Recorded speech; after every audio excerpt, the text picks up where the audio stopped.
Часовой пояс? Не слышали. Сон? Не слышали. Что-то перелеты, переезды, на чем, где, не слышали. Нам уже вообще хоть Хоть на Северный полюс. хоть на хоть на байдарке.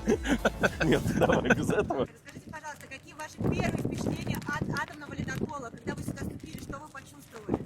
Вы знаете, это в голове не укладывается.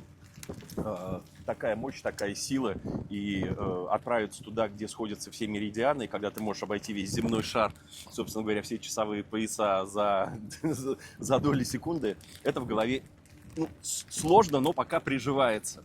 А еще я хочу заметить такой момент. Дело в том, что все наше творчество основано на древнейшем эпосе нашего народа. Мы из Башкортостана родом, называется эпос Урал-Батыр. А вот этот ледокол, первое его имя было Урал. А в 1977 году уроженец Башкортостана впервые поставил на Северном полюсе флаг Советского Союза. Поэтому для нас это еще и большая честь. Мы планируем в эти дни, спустя столько лет, сделать наш национальный инструмент курай. Это тростник, который растет на Урале, на Уральских горах, лесах. Сделать прям там курай и исполнить наш гимн башкирского народа, национальную мелодию «Урал».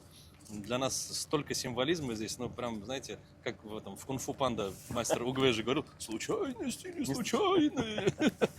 Поэтому в душе огромная радость, гордость, ну и такое, знаете, чувство прям переполняет. И меня еще отбрасывает в детство. Я где-то в возрасте, наверное, 9-10, может, лет. Мы ходили Саратов, Самара, Ульяновск, Казань. Это был тоже круиз, фестиваль. И вот, но это круиз был на теплоходе по Волге. Вот, тоже такое детское воспоминание, вот этот кач, вот этот. И сейчас это масштаб, конечно, просто он удивительно. Вы исполните свои песни, свою музыку и как на борту, так и на Северном полюсе. Есть ли какая-то специальная подготовка или это будет такой экспромт? Как вы готовились к этому? За последний год мы проехали такое огромное количество фестивалей, побывали абсолютно в разных частях планеты. И где-то были подготовленные выступления, где-то экспромт, где-то смесь экспромта.